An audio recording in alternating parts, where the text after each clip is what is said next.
Right, so fanele nosamene tili limodzi usiku uno. Mungaona magesi athima kumabe tachome chamtungu avarali kuti tikaganire mawu a Mulungu, right? So kwa lero phunziro lathu tikufuna tisunthe pa Chilungu chapter 12. Fati Chilungu chapter 12 takhazikikapo. Timayika ndithu maziko, right? Fati Chilungu chapter 12 ndi introduction ya chiweruzo cha ufumu wa Jano wa Chirombo. Zimene zikuyamba Chilungu chapter 12 mpaka Chilungu chapter 19. So phunziro limene tizapanga next week ndizapanga summarize introduction ya Chilungu chapter 12. Koma kwa wiki ino mafuta timayisise Chilungu chapter 12 kena kuno tilowe ku Chilungu chapter 13 next week. So Chilungu chapter 13 tikhandi ithu tikulowa kumeneko. Okay, so ndifuna kutana apa otsala ambuyo yake asunga malamulo. So phunziro lathu lero ndi otsala ambuyo yake asunga malamulo. So phunziro lathu lero tikhati kuona chimene. So ndingopempha chinthu chimodzi kuti no tikhale pompo mpaka titamaliza phunziro. Ifa phunziro ndofunika kwambiri kuti tikathe kukhala nalo limodzi ndi kuchita nalo ndithu. Alright, so tikamba kuona phunziro limene tikuona pa Chilungu chapter 12 verse 17 pamene anena kuti no ndipo chinjoka chinakwiya ndi mkazi nichinachoka kunka kuchita nkhondo ndi otsala ambuyo yake amene asunga malamulo a Mulungu nakhala nawo umboni wa Yesu. So last week timaphunzira ena ambuyo tinaona zino tikamakamba za umboni wa Yesu tukamba chani, right? So tinatha kuona kuti umboni wa Yesu ndi chani, tinatha kumvetsetsa kuti umboni wa Yesu ndi chani, right? So wiki ino chimene ndikufuna tione ndi malamulo a Mulungu, right? So tikufuna tione malamulo a Mulungu. So tikamakamba zoti no nkhondo yomalizira tikamana chikumbuso nkhondo imene ikuchitika ndiyolimbana ndi chani, malamulo a Mulungu. Okay, funso langa ndila kuti kodi Yohane akamatchula malamulo a Mulungu amakamba lamulo lalikitiro. Okay, icho nchofunika kwambiri. So zimene tapange ndipita ku mabuku a Yohane tikaona kuti lamulo limene Yohane amakamba ndi liti. Kati nchofunikira kwambiri. So tikamvetsa kuti lamulo limene akamba Yohane ndi liti, kenako tibwereranso mbuyo ndikuzawerenganso vesi ndipo iveka mwachilendo monga Yohane amanenera. Alright, so ndimwe nthani yake mzanga, right? Amacheza ndi mbale wina. So anabwera ku vesi Yohane 13 verse 34 pamene amanena no ndikupasani inu lamulo latsopano kuti mukakondane wina ndi mnzake monga ndakukondani inu kuti inunso mukakondane wina ndi mnzake. So mbale nikacheza ndi mbale ameneyo naganara lamulo ili ndi lakalekale, right? So lamulo limeneli Yohane 13 verse 34 ankanara ndi lamulo lakale lomwe lija muzikondana wina ndi mnzake ndi zimene mazikunda aweka, right? So kumano funso langa linanena kuti no kodi Yesu akunena kuti no ndakupasa lamulo latsopano. Why Yesu akupasa iwo lamulo latsopano? Kumano tikapita ndikufufuza anthu ena amati yayi mawu amene awa ndi mawu omwe aja amene ali lamulo lachani lakale, right? So timafuna kuti no tiunikire pamene pakuti no akamakamba tuno lamulo latsopano akutanthauza chani. Patawa ndi pofunika kwambiri kuti tipatani tipapesese. Okay, so funso ndila kuti kodi akamafotokoza tuno lamulo latsopano kodi linalidi lamulo latsopano koma linalipo kale. Okay, koza anthu ambiri akawerenga apa pa Yohane 13 verse 34 amathamangira Leviticus 19 verse 18. So tipitanso umeneko. Koma funso langa ndila kuti kodi lamulo limene Yesu akupasali ndi lamulo latsopano kapena linalipo kale.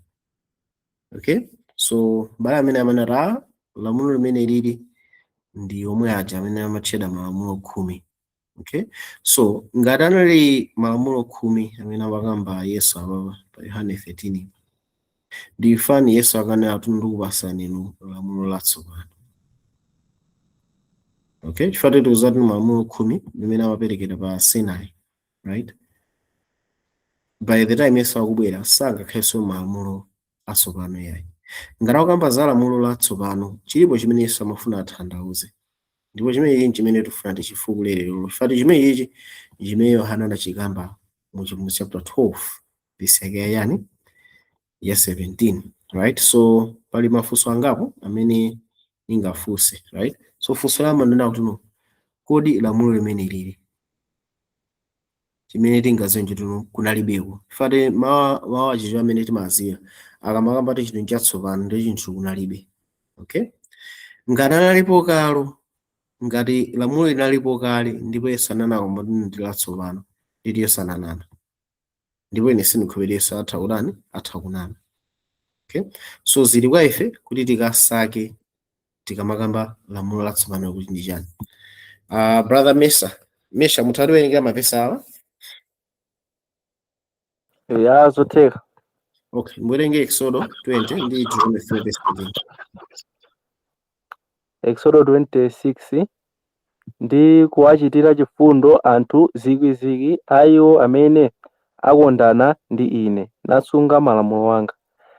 Deuteronomy 4:13 pamenepo anakufotokozerani pangano chake chimene anakulamulirani kuchichita, ndiwo mawu 10 nawalemba pa magome awiri a miyala.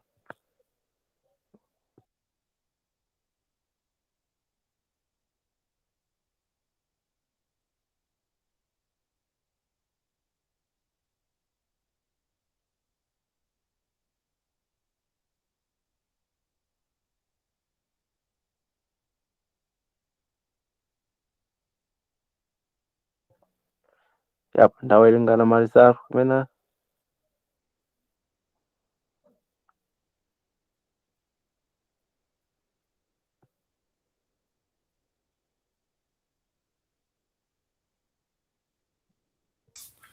Alright, so tikaona apapa mavesi awa mene tawerenga apapa, right? Exodus 20:6 ikukamba context ya malamulo 10, right? So tikaona pa verse 6 pa akukamba zona kuti ndikuwachitira chifundo anthu zikwi iwo amene akondana ndi ine nasunga malamulo anga, right? So pa Exodus chapter 20:6 akukamba tuno amene akonda ndani Mulungu, amene wawasunga yani malamulo ake. Okay, so right, just a second.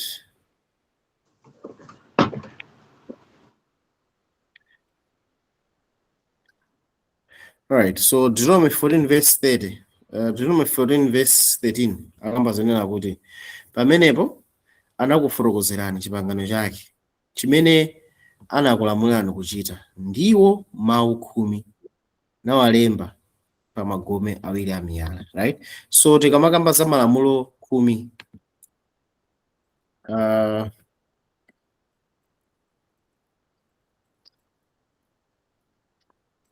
so tikamakamba za malamulo 10, right?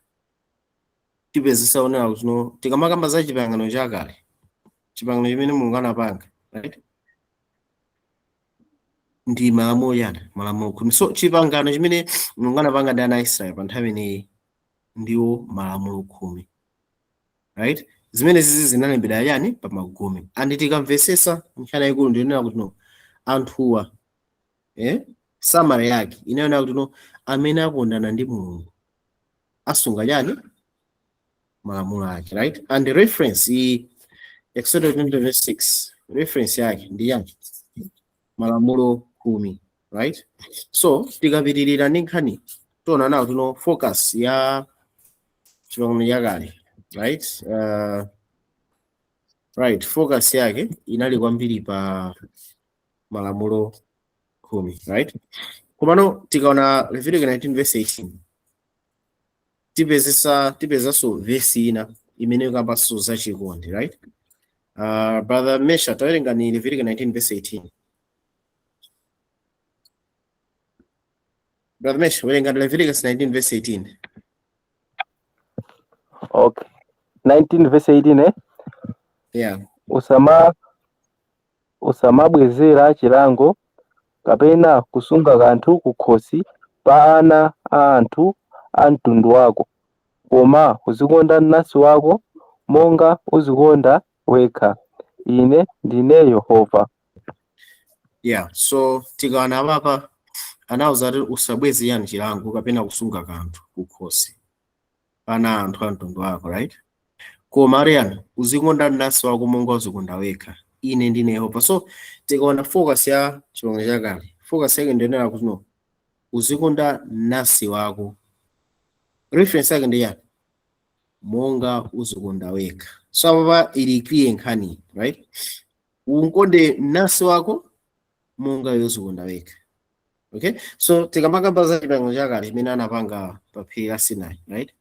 Focus yake ndionera kuti no iweyo lamulo lake, focus ya zonse ndionera kuti no amene akondana ndi Mulungu asunganya malamulo ake. Summary ya the first 4. The last 6 inanena kuti no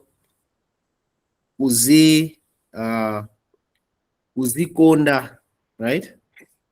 Uzikonda mnansi wako monga ngati mmene rani uzikondera wekha. Ndiyo tino stick kapena tikamati ndodo, right? Ndodo imene tikugwisa ntchito kuziyeza. Magesi sajiraso zake so. Right. Okay. Right. Mingoni basani chance ningubanga. Yeah, okay. So dobiririza. So tikamakamba za chipangano chakale, right? Focus ya chipangano chakale inanena kuti no uzikonda mnansi wako. Ngone mnansi wako monga uzikonda wekha. Okay? So paphata pachina chilichonse inali human effort, right? Kuonesera chikondi chikwanzako monga limene yani uzikondera wekha. Okay? Adilikaona Deuteronomy 6:5 ndimene kugwirizana naso ndi Exodus tunawerenga ichi. Brother Mesh, tawerenga Deuteronomy 6:5 ali bwanji? Verse 5, ndipo muzikonda Yehova Mulungu wanu ndi mtima wanu wonse, ndi moyo wanu wonse, ndi mphamvu yanu yonse.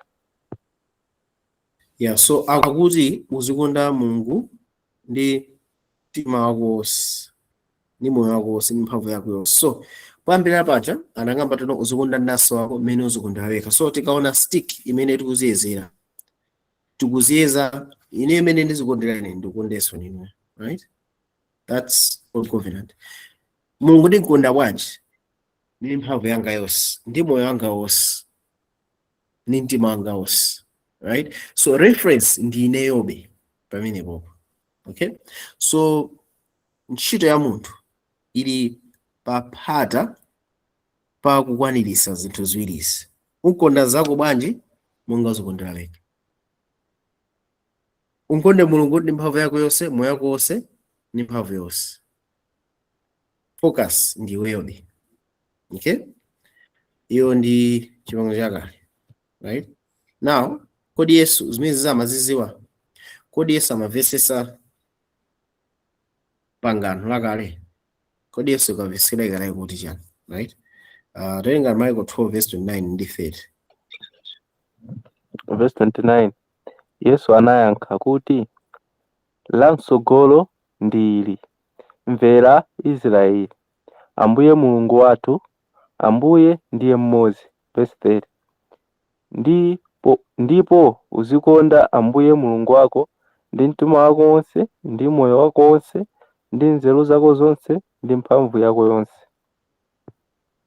Yeah, so tikaona anamfunsa Yesu kuti no kodi lamulo lili kwambiri ndi iti? So Yesu anayankha kuti Ambuye Mulungu wathu ndiye mmodzi. Ndi anayankha nati no uzikonda Ambuye wako ndi mtima wako wonse, ndi moyo wako wonse, ndi nzeru zako zonse. So tikaona Marko uku chipangano chatsopano, tikaona Marko 12:30 awapa Yesu zimene akupanga quote Deuteronomy 6:5. Apapa Yesu anali akupanga quote Deuteronomy 6:5. Okay? Now muone mene anafotokozera ati lamulo lachiwiri lalikulu ndi liti. Tawerenga Marko 12 verse 31-32. Verse 31. Lachiwiri ndi ili: uzikonda mnzako monga uzikonda mwini. Palibe lamulo lina lakuposa awa. Ndipo mlembiyo anati kwa iye, chabwino mphunzitsi, mwanena zoona kuti ndiye mmodzi, ndipo palibe wina koma iye. So apapa pamene tikutha kuona chinthu chachikulu chinena kuti no lachiwiri ndili uzikonda mnzako kuchipanga chake anakamba uzikonda nasi, okay? Uzikonda mnzako monga uzikondera mwini, right? So apapa kupanga quote Levitica 19 verse 18, okay? So tikaona malamulo awiriwa, uzikonda Mulungu ndi mphamvu yako yonse, nzeru zako zonse ndi moyo wako wonse, ndi uzikonda mnzako monga uzikondera mwini. Pa ichi malamulo onse anapachikidwa, okay? So Yesu analakuza Deuteronomy 6:5, Yesu analakuzanso Leviticus 19 verse 18, okay? Yesu analakuzwa zonsezi bwino lino, okay? So Yesu anakamba pa Mateyu 22 verse 40. Marko anazipanga rekodi, Mateyu anazipanga rekodi. So Mateyu anakamba Marko 22, Mateyu 22 verse 40 anakamba tino, ndipo malamulo awa awiriwa pakolowekapo chilamulo chonse ndi aneneri. Khristu ndiye mwana wa Davide. So akukamba zono zoti uzikonda Ambuye ndi mtima wako wonse ndi nzeru zako zonse ndi lamulo lalikulu ndi loyamba. Lachiwiri ndi lomaliza ndi liti, uzikonda mnzako monga uzikondera iwe mwini, right? So malamulo awa pa iwowa papachikidwa chilamulo chonse ndi aneneri, okay? So tikamakamba zotono chilamulo ndi aneneri, samala yake ndi zimenezi, okay? So Yesu analakuzwa izizi bwino lino, okay?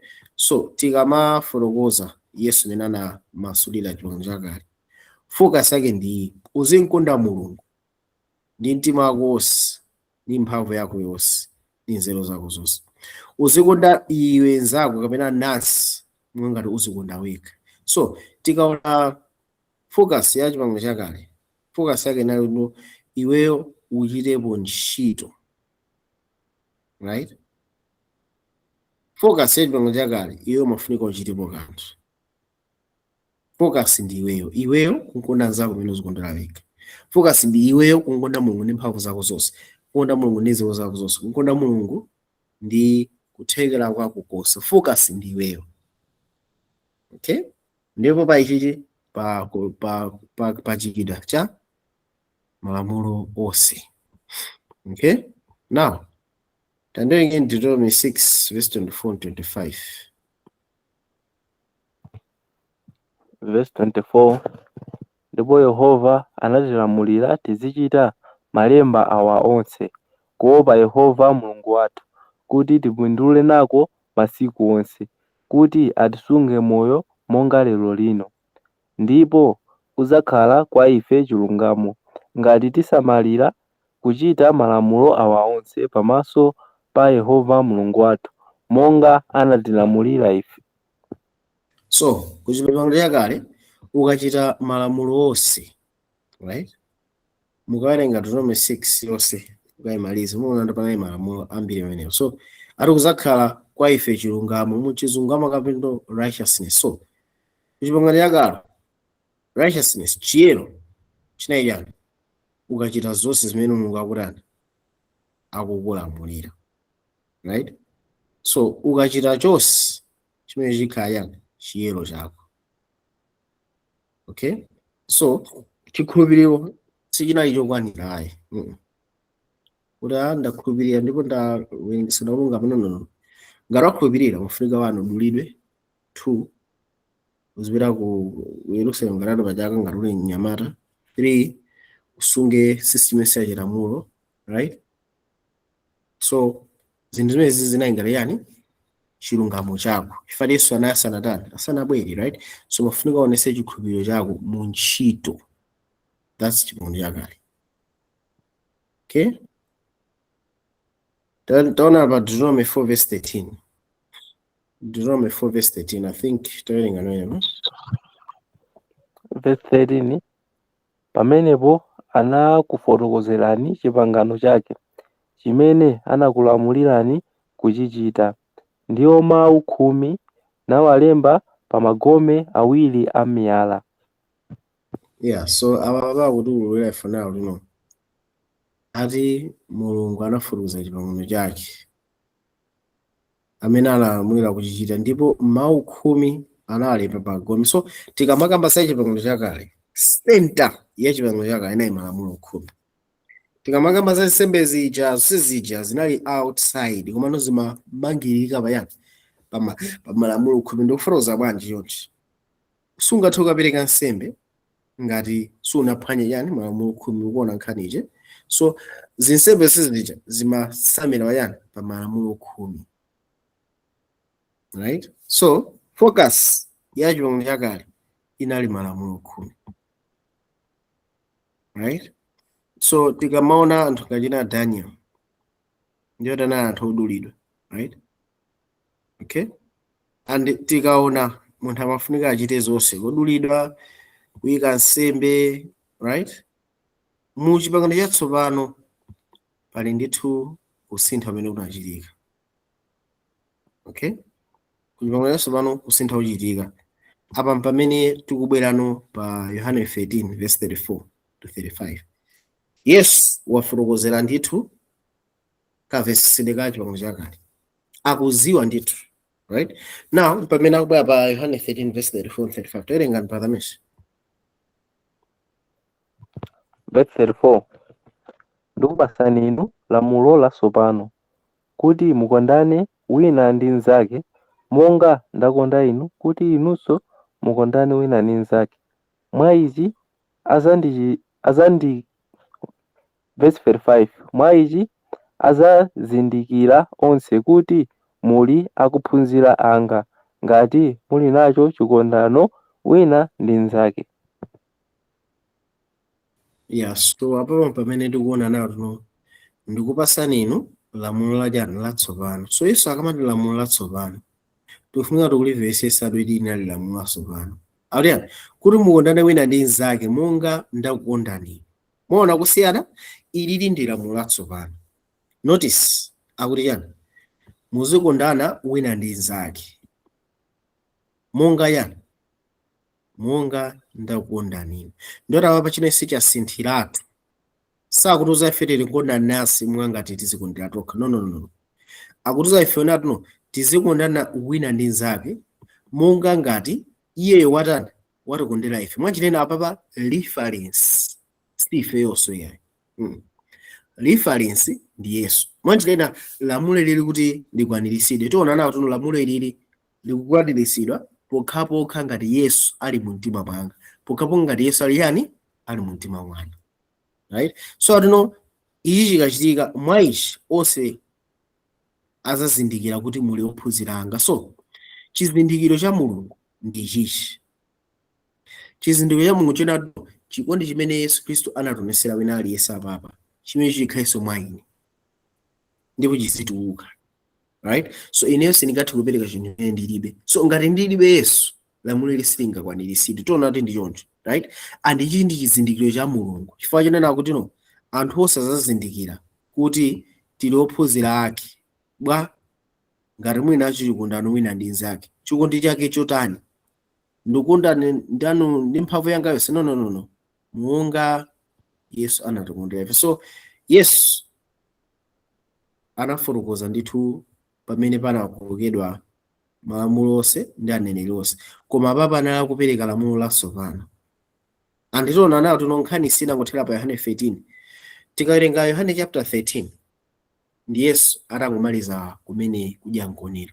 Yohane chapter 14 ndi Yesu yemweyo nkhani chikupitirira kumano omasula ma Bible from Greek to Chichewa to English anayika pa chapter. Mano in the original Bible ma chapter ni nkhani imodzi.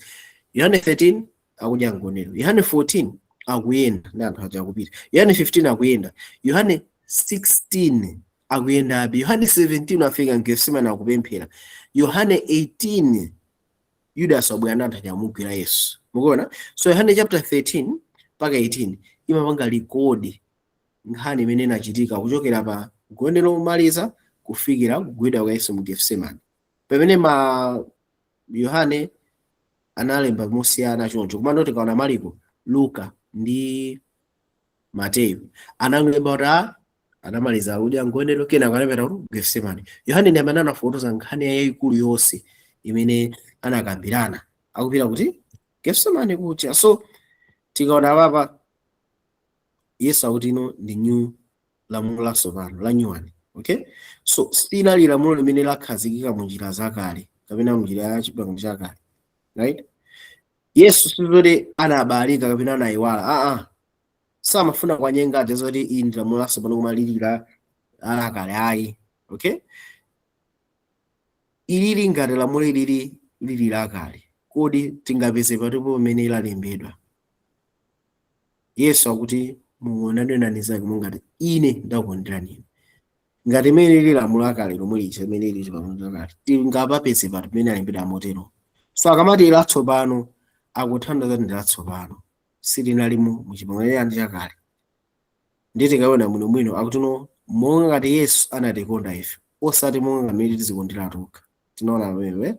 So chikondi chimene chitakhazikika mwa ifeyo chimene ndi chizindikiro cha umulungu.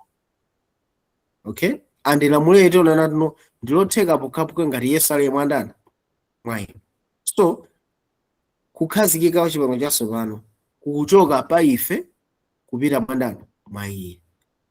Tikaona chipangano chakale focus inali mwanthu, mukonde nani zake mungati muzikondana, muone Mulungu ndi mphamvu yanu yonse, muone Mulungu ndi zoona zanu zonse, etc. So tikaona chipangano chatsopano pali shift yayikulu ikuchoka, shift kuchokera kwa anthu kupita pandani pa Yesuyo. Okay, so tikufunika tifesese tikambakamba za Mulungu timakhala kamba za yani. Fara anthu ambiri akamakamba za Mulungu amakhala kamba za nzeru. Mulungu anzeru kwambiri, omniscience, kamba za zonse. Okay, now ngati chizindikiro cha Mulungu ili kuti Mulungu amazowa zonse, funso langa ndi ife ndi Lucifer amene amazowa zambiri ndani. Tiona na Lucifer sinangakhalisa kwambiri kuposa ife, right? Information nayo ndi ife imene aitwa amachepera. Okay, so silingana tino Lucifer alifufe ndi Mulungu kuposa ife, right? Chabwino Mulungu ndi amphamvu yonse, omnipotence andoti Mulungu ndi amphamvu yonse. Kodi mene ndi chizindikiro cha Mulungu? Ife ndi Lucifer amphamvu mbiri ndani Lucifer, right? So therefore tinganati Lucifer alifufe ndi Mulungu kuposa ife. Pali chinthu china chimene chili ngati fingerprint ineyo ndi inuyo timasiyana ma fingerprint. Okay, so kodi fingerprint ya Mulungu ndi chani? Wena chizindikiro cha Mulungu ndi chani? Chizindikiro chimene chifunika chizi musiyanisa Mulungu ndi zonse zolengedwa. Pa izo zitatu zimene zizofanana mu Bible ndizifunika musiyana zimene zimamusiyanisa Mulungu ndi zonse zolengedwa. So muterenga Yohane 1:4-8, Marko 10:18 ndi James 15:4. Muterenga mavesi amene ngowerenga kupitiriza usiwo kapena zawerengeka kayi kenako. werenge nonse muphati. Okay, Yohane 1 Yohane 4:8, iye osakonda sazindikira Mulungu chifukwa Mulungu ndiye chikondi. Mark 10:18, ndipo Yesu anati kwa iye, unditcha ine wabwino bwanji? Palibe wabwino koma mmodzi, ndiye Mulungu. Revelation 15:4, ndani adzakhala osaopa ndi osalemekeza dzina lanu Ambuye, chifukwa inu nokha muli oyera, chifukwa mitundu yonse idzadzaza nidzalimbira pamaso panu, popeza zosalungama zanu zidaonetsedwa. So akona no mitundu yonse idzadza nidzalambira pamaso panu, popeza zolungama zanu zidaonetsedwa, right? So tikawerenga mavesi atatu akutiuza ife Mulungu ndi chani. 104 akuti ife no mulungu ndiye chikondi, right? Umulungu ndi quality yokhayo imene ili capable yokhala chikondi popanda mulungu kumulamula, right? So mulungu ndiye chikondi popanda munthu kumuuza china Yesu no mulungu pa yekha ndi chikondi. Marko 10:18 mulungu ndiye chani wabwino, palibe wabwino koma ndiye mmodzi ndendani mulungu. So mulungu yekha ndi wabwino. So ngati munthu ufuna ukhale wabwino ukusaka ndani? Ukusaka mulungu. Andi ngati wampeza mulungu ndiro apeza wapeza ubwino. Timozenepe. So tikamakamba za chikondi tukamba za mulungu, tikamakamba za ubwino tukamba za mulungu. Tikaona Chimusu 15:4 ari mulungu yekha ndi amene ali woyera. So tikaona Chimusu 15 manisangaso ifanano context ya Chimusu 15 ukamba zewa amene akuyenyesa pa nyanja ya mandala kumene kuliso angelo, right? Akuyima pa nyanja ya mandala. So mene ndi kumwamba koma unali palibe ali woyera koma ndi mulungu yekha. Chifukwa yani angelo ndi woyera chifukwa yani ali ndi mzimu wa mulungu mkati mwawo. Anthu amene apulumutsidwa ndi woyera chifukwa ali ndi mzimu wa mulungu madani mkati mwawo. Na chifukwa mulungu ndi woyera anthuwa ndi akukhala ndi moyo kapena mzimu wa mulungu nawo sasanduka sodana woyera. So chimene chimamusiyanitsa mulungu ndi zonse zolengedwa ndi kuyera, ubwino ndi chikondi. Awawa ndi ma marks of divinity. So pamene Yesu amanena kuti no inuyo ndikupasani lamulo latsopano mukakondane wina ndi nzake monga ngati ine ndakukonderani inu. Chimene amafuna kuwauza chinena kuti no inuyo mufunika mukhale ndi umulungu. Ngati muli ndi umulungu kapena ngati muli ndi mzimu wa mulungu lamulo imene likwaniritsidwa. And ichichi anthu osazazindikira kuti inuyo ndino otani ophunzira ineyo. So chizindikiro cha mulungu ndiye chani? Ndiye chikondi. Chizindikiro cha mulungu ndiye chikondi. Fatino chikondicho ndiye umulungu. Ubwino ndiye umulungu. Chiyerocho ndiye umulungu. So ngati munthu akufuna asake akufuna akusakasaka chiyero, munthu akusakasaka ubwino kuti akhale wabwino, munthu akusakasaka chikondi kuti akhale wachikondi, ndiye munthu akusakasaka mulungu. Ngati munthu apeza chiyero, ngati munthu apeza ubwino kapena wapeza kuti ndi wabwino kapena munthuyo akusakasaka chikondi ndipo achipeza ndiye munthu ampeza mulungu. Foti pamene palibe mulungu ndiye palibe zonsezi. Pamene pali mulungu pali zonsezi. Anthu sizikuzipeza bwanji pamene mzimu wa mulungu uli mwa ifeyo. So chizindikiro cha mulungu ndiye chani? Ndiye chikondi. Okay? And tikaona apapa ndi pamene ndi pamabwano nkhani yaikulu uno kwambiri. Tinakamba kunena kuti Yohane chapter 13 mpaka 17 ni nkhani imodzi imene Yesu akukamba. Yohane chapter 13 verse 1 adamaliza ngonero akuyenda. Yohane chapter 14 nkhani ili nkati. Yohane 15 ili nkati. Yohane 16 ili nkati. Chapter 17 Yesu afika mkesima na kupemphera. Chapter 18 Judas wafikaso mkesima na kusampereka nda Yesu. So nkhani ndi imodzi yaikulu. So atuza ifenono lamulo latsopano ndi ili. Muzikondana ndi nzake monga ine ndakupasani yani monga ine ndakukondani, right? Ndakupasani lamulo ili latsopano. So Yesu akupitiriza kukamba nkhani ichi. Kumavuto ndonena kuti no amene amamasulira Bible from Greek bwera kuchewa anayika machaptala. So machaptala anthu amona ngati ayi ndi nkhani. No. Nkhani ndi imodzi akuita masula. So teno ndi pa Yohane 14:6. Brother Mesha talenga ndi Yohane 14:6 ndithu.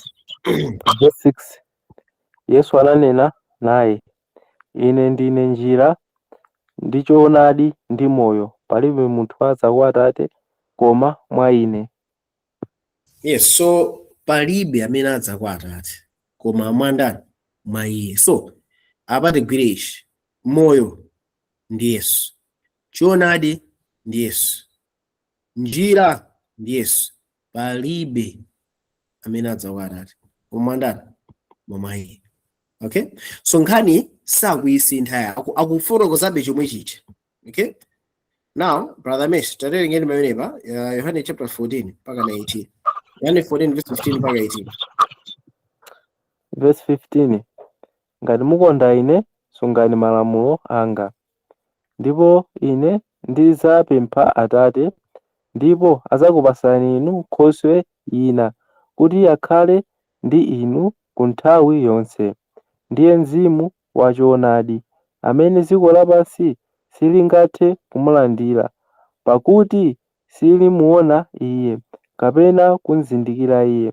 Inu mumuzindikira Iye chifukwa akhala ndi inu, nadzakhala mwa inu. Sindidzakusiyani inu mungakhale ana amasiye, ndiza kwa inu. Apa ni nkhani yokoma kwambiri imene takhala kuyikamba kwa nthawi yayitali. Muona apa, ngati mukonda ine sungani malamulo anga. Malamulo ake ati? Malamulo ake atiwo. Yesu akamati ngati mukonda ine sungani malamulo anga. Uyu ndi Yohane amene akulemba nkhani. Kodi malamulo ake atiwo? Tizipanga ndulidwe kapena tizipita katati pa chaka kukachisi? Malamulo ake atiwo. Malamulo ake ati? Yohane 13:34. Malamulo ake ndili ariyani ndikupasana mulaso pano kuti mukondane wina ndi nzake monga ndakondani, kuti inunso mukakondane wina ndi nzake. Verse 35, mwa ichi asazindikira onse kuti muli akuphunzira anga, ngati muli nacho chikondano wina ndi nzake. Lamulo lake ndi imenelo. So tikamawaza werenga apa ndizachidziwikire kuti Yesu nkhani sikusintha yayi, kani ndi yomweyo. Ngati mukonda ine sungani malamulo anga. Malamulo ake atiwo muzikondana wina ndi nzake monga ngati ine ndakondani. So Yesu akufotokozano lamulo limene lilikwaniritsidwa bwanji. Kuchipangano chakale umafunika upange zonse, ndulidwe, nsembe, mapwano, right? Zonse malamulo khumi kutsatira zonse pali zonse, right? Kodi chipangano chatsopano chimene munthu akufunika apange ndi chani? Atazisunga yani malamulo ake. Ne umuone mmene atafotokozere malamulo amenewa akuchitika motani. Verse 16, ati iye apempha kwa Atate ndipo adzakupasani inu Nkhoswe. Nkhoswe ina ndiye iti? Ati kuti akhale nanu nthawi zonse. Na muone verse 17, ndiye Mzimu wa choonadi. Now paja choonadi ndi ndani? Yesu anakamba ine ndine njira, moyo ndi chani? Choonadi. So akamakamba teno Mzimu wa choonadi akamba za Mzimu wa chani? Wa Yesu. Ife choonadi chili Yesu, ndetu akamba teno atumiza Mzimu wa choonadi, ndikuti ni Mzimu wa Yesu. Tentonene verse ndingubwera pang'ono kake. Yesu apa nkhani ili ndi yomweyo. Yohane chapter 14 akuti Yesu ananena ine ndine njira ndi chani? Choonadi. So Yesu akuchita akambete ine ndine choonadi. Okay, ndi akamakamba zino azatumiza Nkhoswe ina ndiye Mzimu wa choonadi. Akamba zoti yani?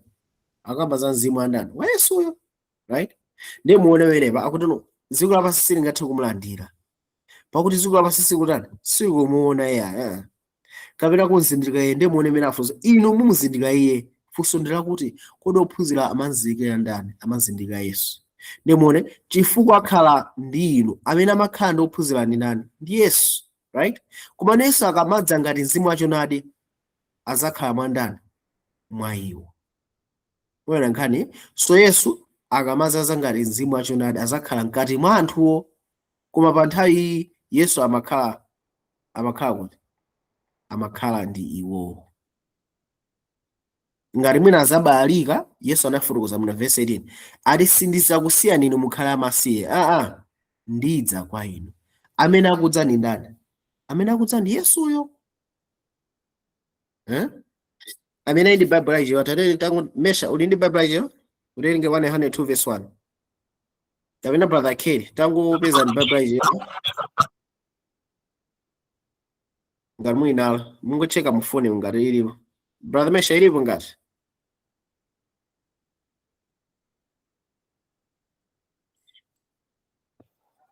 Mfoni mwilimo ndi sake mmadi ndowerenga ya 102 verse 1. 102 verse 1.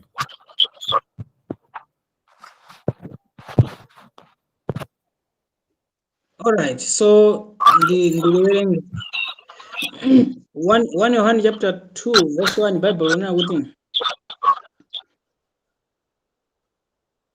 inu ana anga okondedwa, ndikulemberani zimenezi kuti musachimwe.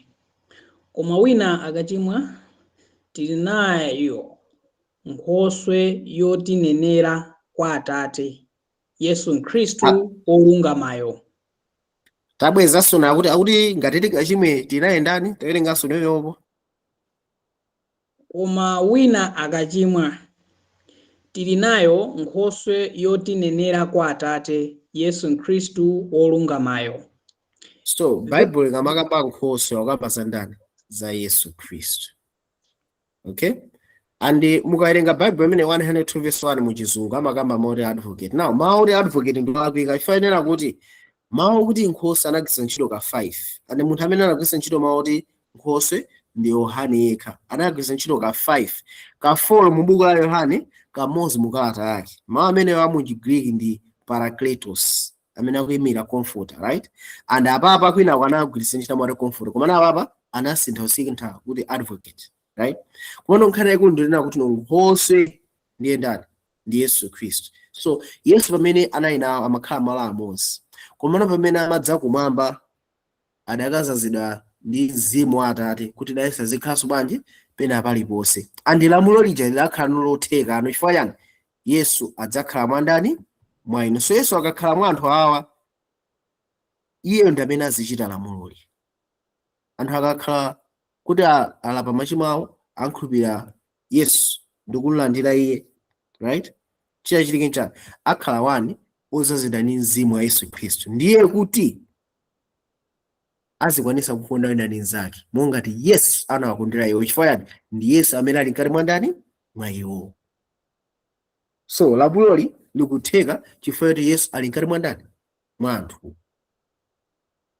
Imene tikumvetsa kuti no ndiye ufumu wa ndani? Wa Mulungu uja. Ufumu wa Mulungu ndiye chani? Pamene Mzimu wakhazikitsa mwa ndani? Mwa anthu. Umene ndiye ufumu wa Mulungu. Okay? So tikaona pa Yohane 14 verse 18 akutiza ifenera kuti sindidzakusiyani inu mukhale ana amasiye, ndidza kwa inu. So Yesu ndi amene amadza. Nkhoswe yachonadi ndi Yesuyo, palibenso kunamizana apa yayi. Ndiyo tonawerewa brother Mesh tawerenga Yohane 14 verse 23 muliwerengera Yohane 14 verse 23.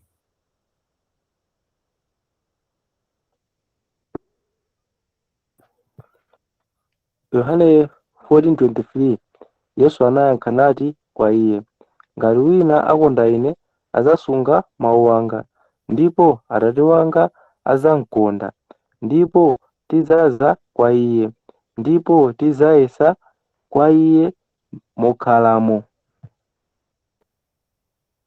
So ababa akuti ngati wina akonda ine adzasunga chani? Mawu anga. So ngati tikonda Mulungu tisunga mawu ake. Moyena nkhanicha. So gawo 1 paja kuchipangano chakale amati nani? Muzikondana wina ndi nzake mongati mumazikonda nokha. Koma chipangano chatsopano kuti chani? Ndikuwasana namulaso pano. Muzikondana ndi nzake mongati ine ndakukondani. So ineyo ndikakukondeni bwanji? Inuyo ngamene Yesu andikondera ine bwanji? Ngati Yesu ali mwa ndani? Mwa ine. Now tikapita chipangano cha kale amati yani muzikonda Mulungu ndi mphamvu yako yonse, nzeru zako zonse, makuti ndimoni chipangano chatsopano no. Yesu anayankha nati wina ngati akonda ine adzasunga chani? Mawu anga. So ngati tikukondano Yesu tisunga chani? Mawu ake. Ndi chisota yake njoti chani? Ndipo Atate wanga adzamkonda iye. Moyona nkhani iti kusintha. Atate adzamkonda iye ndipo tidza kwa iye. Mwanjira ina pamene Yesu Khristu adazozedwe ni Mzimu, right? Pamene Yesu adalemekezedwe ni Mzimu Atate akakwera kumwamba, nditi azikhala opezeka pena paliponse kudzera mwa chani? Mwa Mzimu. So ndikalandira Mzimu Woyera nditi ndikulandira kupezeka kwa Atate, kupezeka kwa Yesu Khristu ngati mwa chani? Mwa moyo wanga. Nditi lamulo lija lino ndikonde inu mongati Yesu anandikonda ine lithekano. Ichi ndiye chipangano yani chatsopano. So izi zitheka Mzimu wake nado ukakhala mwa inu, umene utchedwanso Mzimu wa Khristu. Okay, lamulo lili ndilotheka pokhapo ngati Mzimu wa Mulungu uli mwa inu. Ndipo izi zikachitika anthu azazindikira kuti anthu aja ndi anthu andani? A Yesu Khristu. Ndiye tizakhala tili ndi chizindikiro cha umulungu. Paja umulungu ndiye yani? Chikondi. Umulungu ndiye yani? Ubwino, goodness, right? Umulungu ndiye yani? Chiyero. So zinthu zitatuzi zikutheka pokhapokha ngati mzimu wa Mulungu uli ngati mwa ndani? Mwa ineyo. Ndeti ndili chizindikiro cha umulungu ngati mwanga. Right? Now, Yohane sana bisale yayi. Yohane anayankhula straightforward. Brother Kelly, tawerenga 102. 102 verse 24. Ndiwerenga imene 102 verse 24. 1 Yohane chapter 2. okay, muchichewa kapena ililili apa? Amwerenge chichewa osara baba. Awa singayikemo. So mundipesere pa 102 verse 2 mpaka na 4. 1 Yohane 2 verse 3 ndi 4. Okay, 1 Yohane chapter 2 verse 3 ndi 4. Bible kunena kuti ife timatsimikiza kuti tikumudziwa ngati tisunga malamulo ake. Munthu akamanena kuti ine ndimadziwa Mulungu koma samvera malamulo a Mulunguyo, ndi wabodza ameneyo, ndipo mwa iye mulibe choonadi. Mwa njira ina malamulo ake ndi atiwo. Yohana akamba malamulo ake. Akamba malamulo andulidwe. Akamba malamulo azinsembe. Kuti akamba malamulo ake atiwo kuti ndikakhala tono sindikufera malamulo. Komano ndikuti Mulungu ndimadziwa ndino achabe, ndino aboza. Kuti malamulo ake ndiye ati. Brother Mesh, mafuna mndiwerengera apapa. 103 verse 22 mpaka 24. So Yohane nkhani anayitambasula kuti ikamba.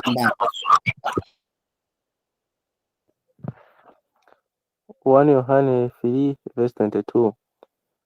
Ndipo chimene chilichonse tipempha tilandira kwa iye, chifukwa tisunga malamulo ake, ndipo tichita zomkondweretsa pamaso pake.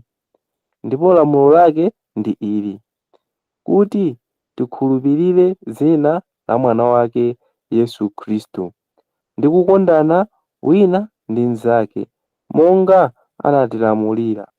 Ndipo munthu amene asunga malamulo ake akhala mwa iye, ndi iye mwa munthuyo. Ndipo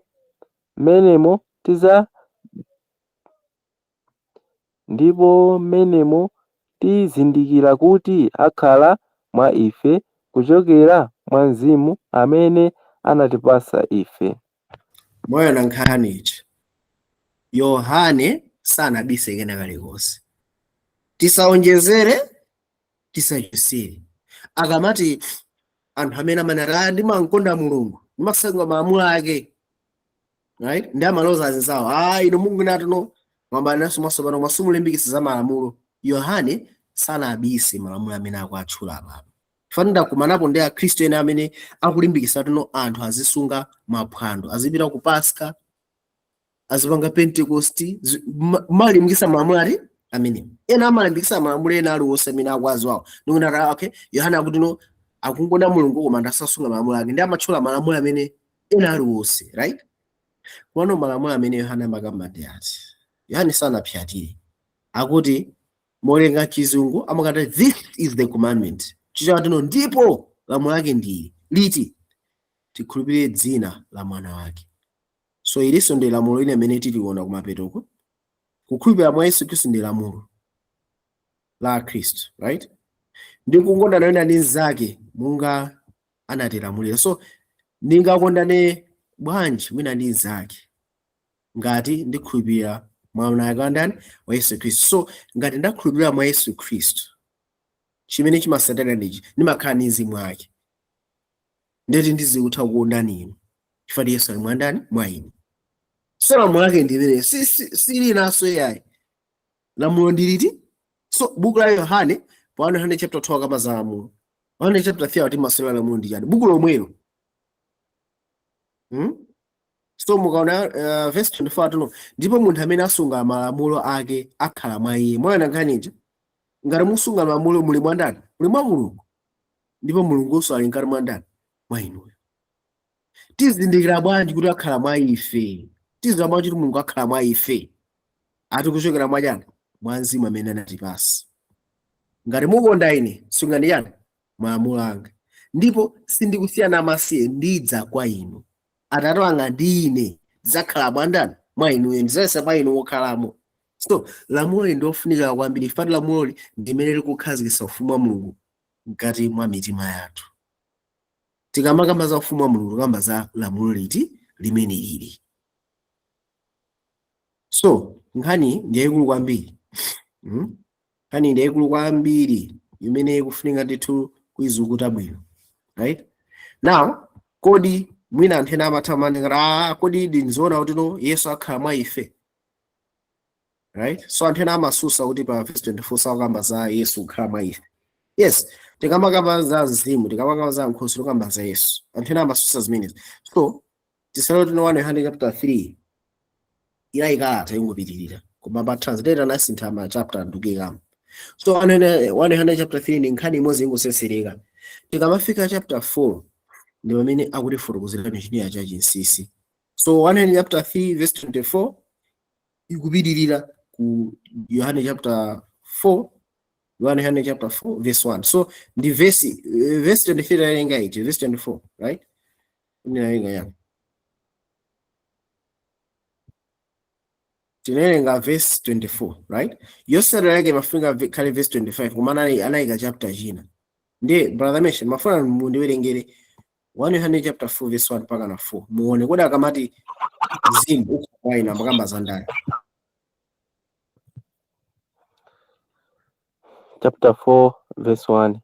Okondedwa, musakhulupirire mizimu uliwonse, koma yesani mizimu ngati ichokera mwa Mulungu, popeza mneneri wonyenga ambiri anatuluka kulowa m'dziko lapansi. 2. Mmenemo muzindikira mzimu, pamenemo muzindikira mzimu wa Mulungu. Mzimu uliwonse umene uvomereza kuti Yesu Khristu anaza m'thupi uchokera mwa Mulungu, ndipo mzimu uliwonse umene suvomereza Yesu suchokera mwa Mulungu. Ndipo uwu ndiwo mzimu wa wokana Khristu umene mudamva kuti ukuza, ndipo ulimo m'dziko lapansi tsopano lomwe. Inu ndinochokera mwa Mulungu, tiyana, ndipo munayilaka, pakuti iye wakukhala mwa inu aposa iye wakukhala m'dziko lapansi. Iwo ndiwo ochokera m'dziko lapansi. So nkhani vesi anthu amafuna azikamba ngati kuti iyayi apapa akuthandiza kuti Yesu Khristu anabadwa mu Bethlehem. Okay?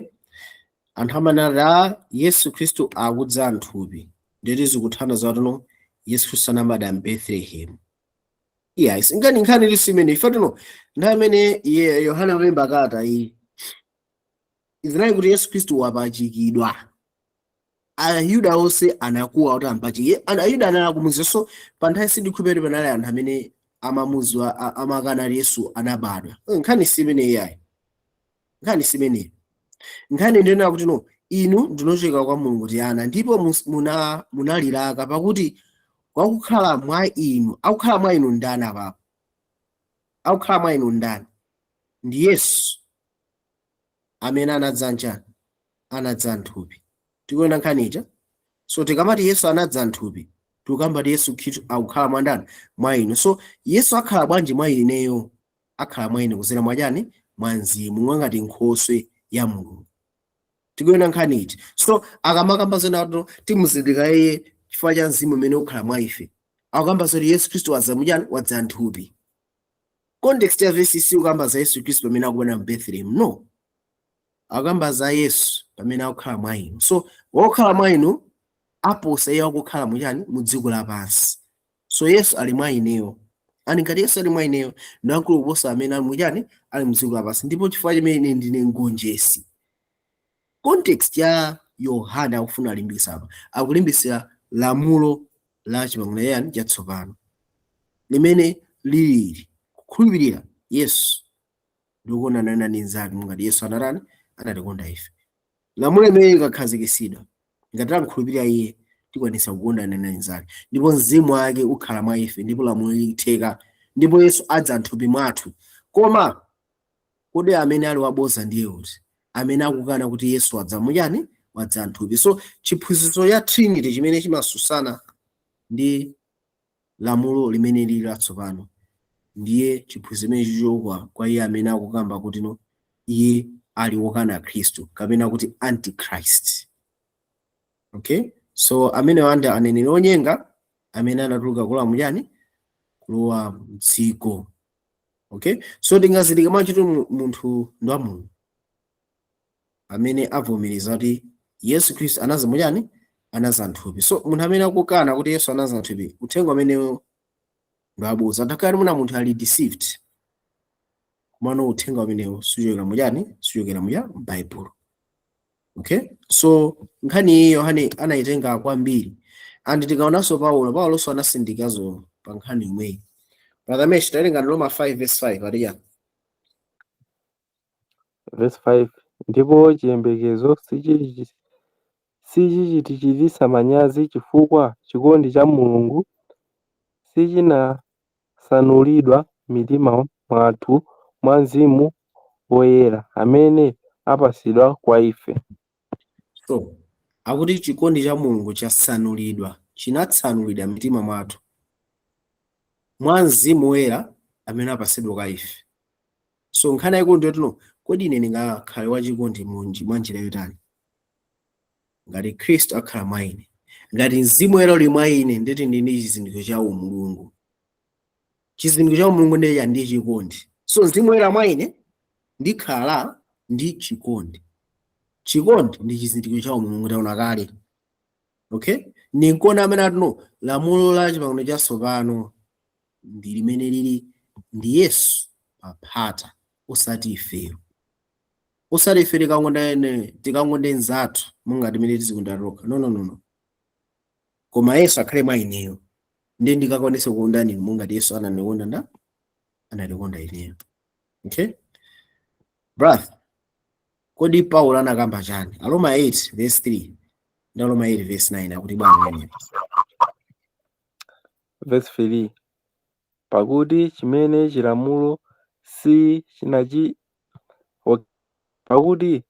chilamulo sichinathe kuchita popeza chinafoka mwathupi, Mulungu anatumiza mwana wake wa iye yekha, chifanizo cha thupi la uchimo, ndi chifukwa cha uchimo nasusa uchimo m'thupi. Koma inu simuli thupi ayi, koma mu Mzimu. Ngatitu Mzimu wa Mulungu angakhale mwa inu, koma ngati munthu alibe Mzimu wa Khristu sali wake wa Khristu. So nkhani ija ya lamulo la chipangano chatsopano ili very clear. Yesu anabwera kuti azasusane ndi uchimo. So tikamakamba za chilamulo apakamba za chilamulo ya chipangano chakale, right? Chinakanika chifukwa cha zofoka za nthupi. Ndipo chifukwa imene anatumiza Yesu Khristu. So akutuza ife tili muthupiso yaye koma tili mujani? Tili mu Mzimu. So ngati munthu alibe Mzimu Woyera sali wake yaye. Pa Yesu anakamba yani? Ichi ndi chizindikiro. Mukakondana ndi zake anthu asazindikira kuti ndino anga. Zikuthana zoyani. Lamulo limene lili kutheka pokhapokha ngati lili Mzimu wa Khristu. And apa Paulo akunena kuti ngati munthu alibe Mzimu wa Khristu salinso wake yaye. So iyi ndi phunziro lalikulu limene tifuna ndithu tikabwereremo ndikalidusaso. Okay, tandioneneni apa Agalatia 5:22 mpaka 23. Verse 22 koma chipatso cha Mzimu ndicho chikondi, chimwemwe, tendere, kuleza mtima, chifundo, kukoma mtima, chikhulupiriro, chifatso chileso pokana zimenezi palibe lamulo. Imandisangalatsa ndi Agalatiya 5:23 mu New Living Translation no. Chifatso chileso apapa palibe kusona ndi lamulo, right?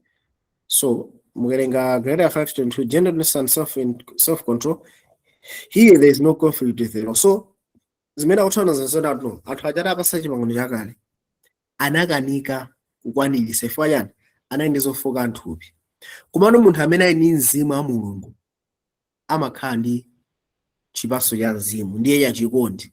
Paja umulungu ndiye cha chikondi apa chikondi, umulungu ndiye chikondi, right? Umulungu ndiye chani ubwino.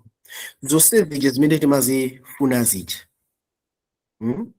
sizija timazifuna zija kukoma mtima, ubwino, right? Ubwino chikondi, zonse zija timazifuna zimene zimapezeka mwa Mulungu akuti pasefukizira mwanyani mwa mzimu wake. So anthu amene ali ndi mzimu wake sakhalanso ndi zofoka zija, kapena akakhala ndi zofoka zikwanisa kuzigonjetsa, azionesa chipatso cha umulungu. Chifukwa ali ndi chizindikiro cha umulungu mkati mwawo, ali ndi umulungu mkati mwawo, ali ndi mzimu wa Mulungu mkati mwawo.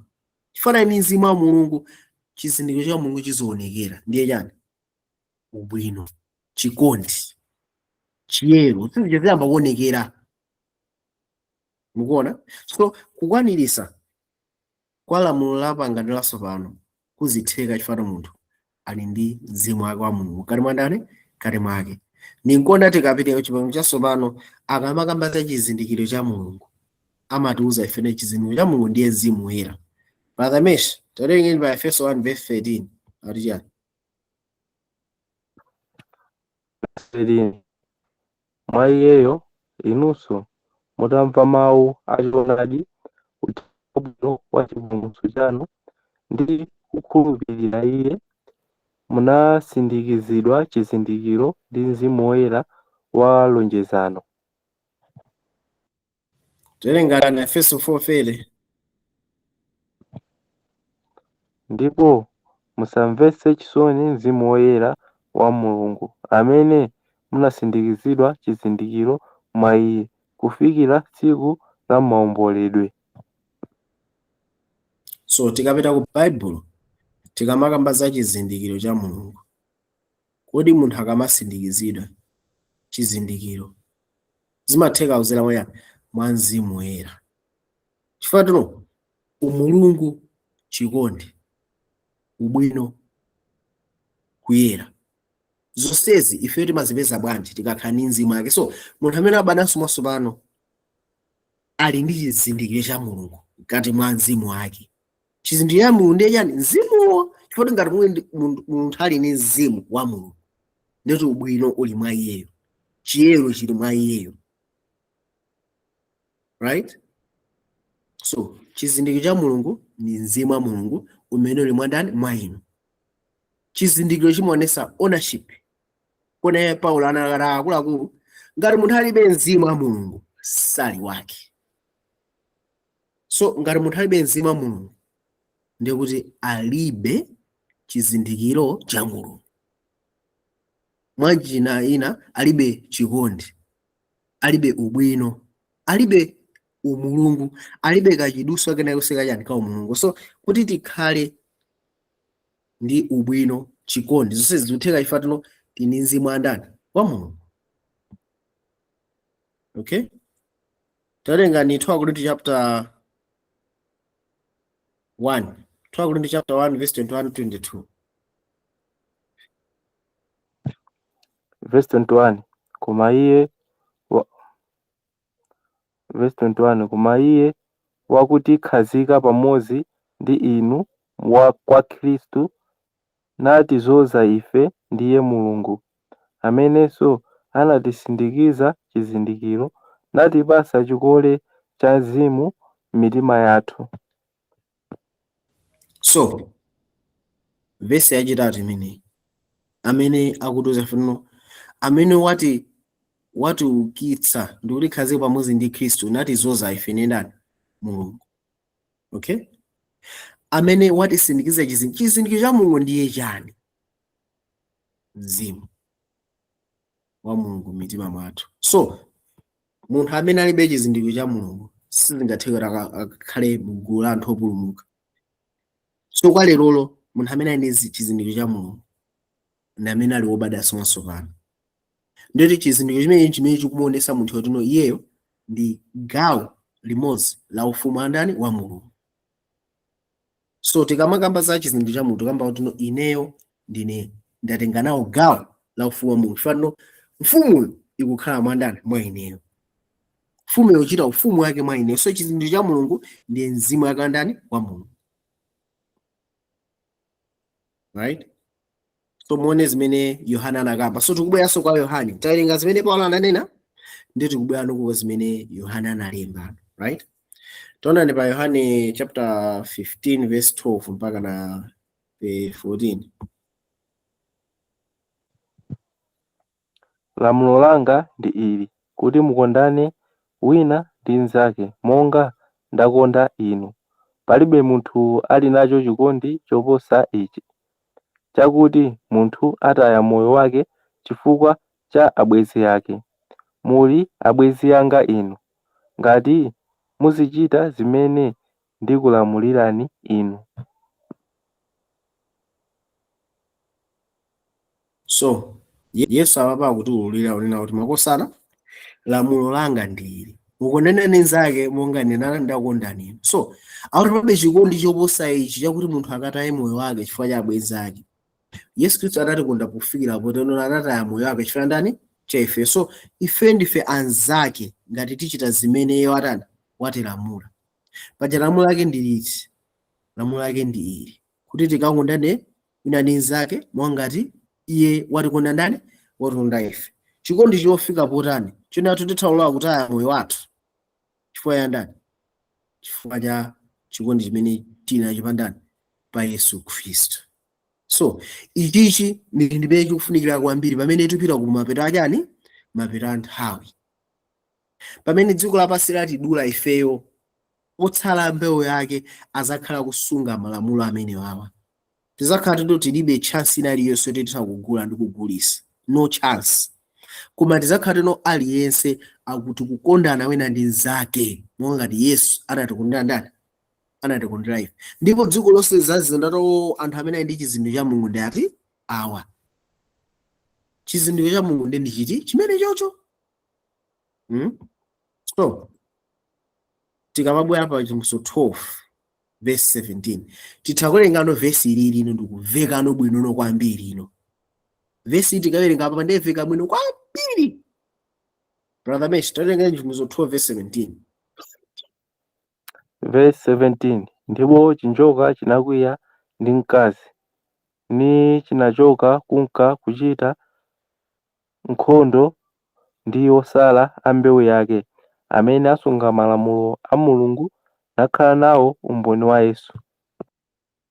So Satana akuti achita nkhondo ndi chani? Otsala a mbewu yake. Tikamakamba za otsala ndeti chinthu chimene chicho chasala. Mbewu paja ndi chani? Mbewu ndi mwana. Right? So tipita mu chapter 12 tiona mbewu imene akuyikamba ya mkazi, mbewu ndi Yesu Khristu. So Yesu ali kumwamba, kumano gawo lina la mbewu ya mkazi yasalira mwa ifeyo. Ndiye Yesu ngakhala ali kumwamba, gawo lina la Yesu Khristu lasalira bwanji? Fana Yesu Khristu anali kusiyana masiye ndidza kwa inu. So iye wapita kumwamba kumaona kutumiza mzimu wake. Right? So ngati inu ndi ine takulandira mzimu wa Yesu Khristu, tikwanisa kusunga yani? Malamulo a ndani? A Mulungu. Yohana anakamba kuti chani? Lamulo lake ndi ili, mukakhulupirire Yesu amene Mulungu anatuma, komanso mukakondana wina ndi mnzake. So tionanena kuti lamulo lake Yesu analikamba bwinobwino. And Yohane amene analemba buku la Yohane, Yohane amene analemba kalata ya Yohane, Yohane amene analenga buku la Chivumbulutso. Ngati tikufuna timvetsetse amakamba osala mbewu akasunga malamulo, tipite ku mabuku a Yohaneyo tikawerenge kuti Yohane anakamba chani za malamulo.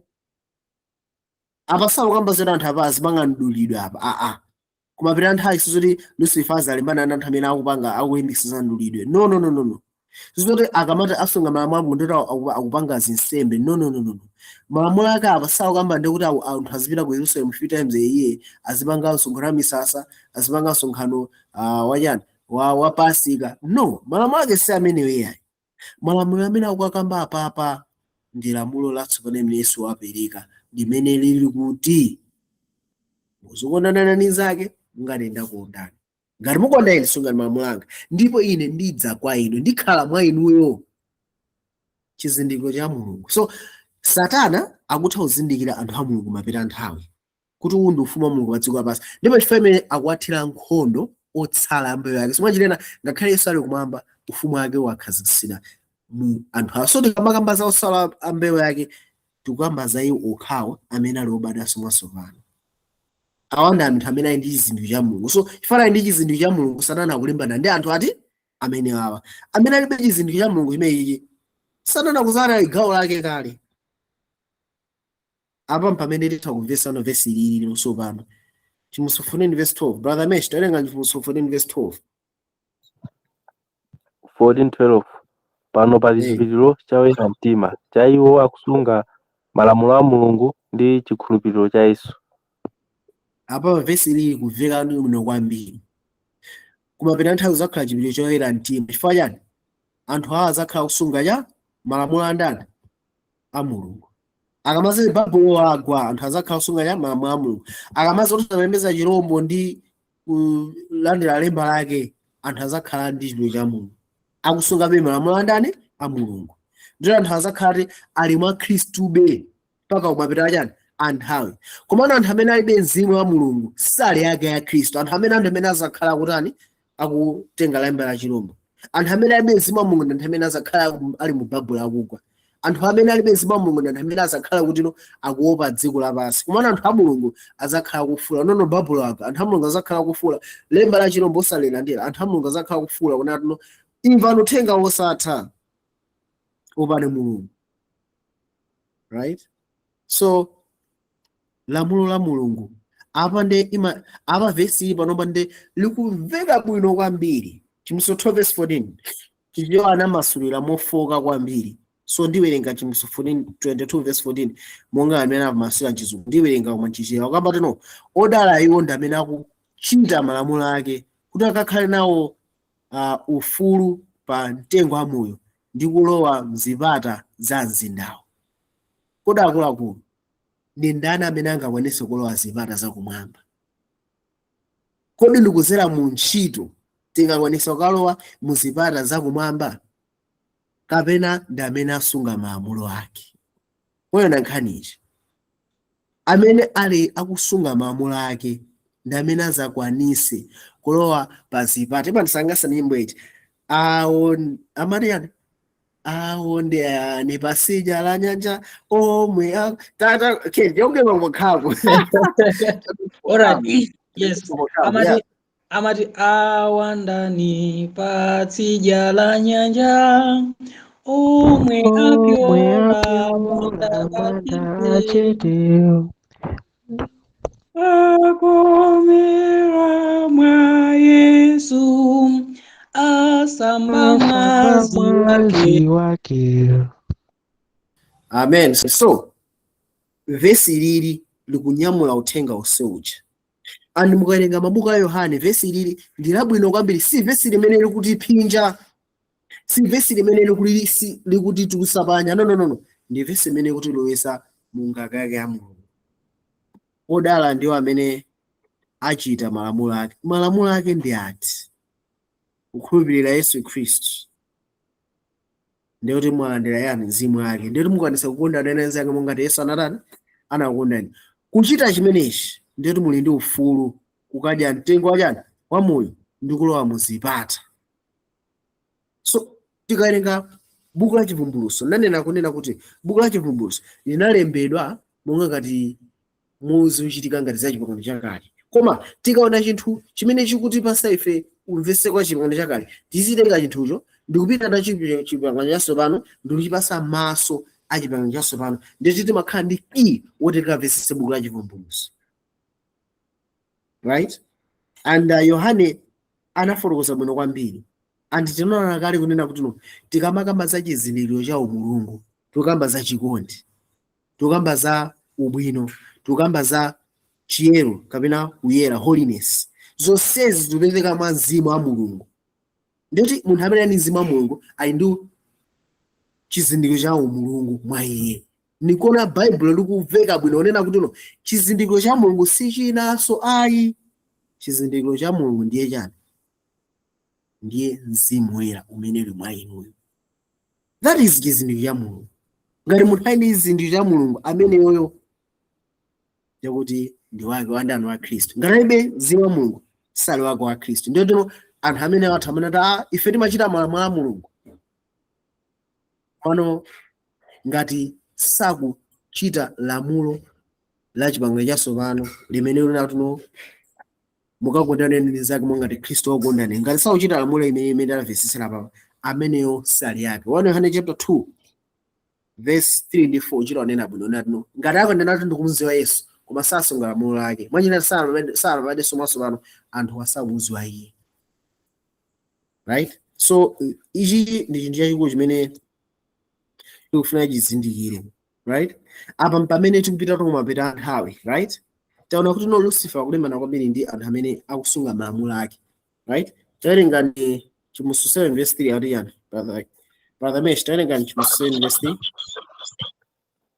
verse 3 nanena musayiphe dziko kapena nyanja kapena mitengo kufikira tidasindikiza chizindikiro akapolo a Mulungu wathu pamphumi pawo. So ngati chizindikiro cha umulungu chili mzimu wa Mulungu, right? Pano pa anthu osamene abale asomaso pano ali ndi chizindikiro cha Mulungu, ali ndi mzimu wa Mulungu mkati mwa mitima yawo. Abale asomaso pano akuonesa zipatso za umulungu, right? Now akamakamba zina tuno chizindikiro cha Mulungu chili pamphumi, ndiye kuti no ndi ntchito ine amene Mulungu akufuna apange. Munthu amene abale asomaso pano zimapezeka nawo tuno amaganiza nthawi zina zinthu zakale zimene ankapange.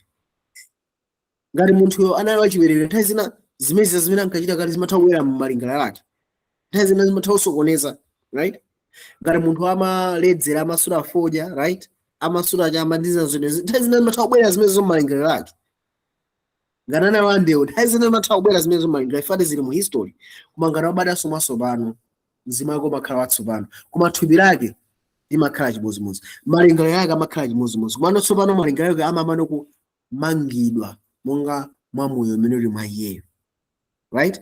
Tikamakamba za character development tikalenga 2 Korinto chapter 3 verse 17 monga mwakaliwole tikusandulika mu chithunzi chomwecho, mwachitena tikusandulika tsiku ndi tsiku malingaliro athu pamene tikupenya ulemerero wa ndani wa Mulungu wathu, tikusandulika mmojani malingaliro athu. Komano akunena kuti ikudza nthawi imene Mulungu azasindikiza anthu ake pamphumi pawo chizindikiro. Mwachitena iyi ndi ntchito ya mzimu woyera kumapita nthawi yonena kuti anthu ake a Mulungu akhala onena ali ndi kusinthika kwa moyo. Mwachitena mbiri yonse ya tchimo malingaliro ikhala ndani yachoka, kuti kunena kuti tikamakamba zipatso za umulungu zija sizidzasiya kuonekera. Mwachitena malingaliro awo akhala 100% pandani pa Mulungu, mbiri yawo yonse yakale yatani yapita. So tikamakamba za kubadwa somaso pano munthu ndi chizindikiro cha Mulungu mzimu wawo. Komano iyi pa Chimusu 7 verse 3 akamba za chizindikiro cha Mulungu malingaliro yako. Mwachitena izakhala kunena kuti malingaliro yako asandulikanso. Iyi ndi ntchito yayikulu imene Mulungu afuna apange kuti akaonesere kupambana kwa ufumu wake. Andi chimene chimpa pamene tikubwera apapa pa 1 Korinto chapter 13 verse 8 mpaka 10. Brother Mesh, taterengeni pamene pa 1 Korinto 13 verse 8 mpaka 10. Verse 8 amenenso anatifotokozera chikondi chanu mwa mzimu. Mwa ichi ifenso kuyambira tsiku limene tidamva sitinaleka kupembedzera ndi kupempherera inu kuti mukadzazidwe ndi ndi Chikhristu ndiyambirenso verse 9. Mwa ichi ifenso kuyambira tsiku limene tidamva sitinaleka kupembedzera ndi kupempherera inu, kuti mukadzazidwe ndi chizindikiro cha chifuniro chake mu nzeru zonse ndi chidziwitso cha Mzimu, kuti mukayende koyenera Ambuye, kukondweretsa monsemo ndi kubala zipatso mu ntchito yonse yabwino ndi kukula chizindikiro cha Mulungu. Yeah, so tikaona 1 Corinthians chapter 15 verse 8, Paulo amakamba amafotokozera chikondi cha mzimu, right? So verse imene sikuthera pompa ikuthera apa. Tawerenga 1 Corinthians 15 verse 18.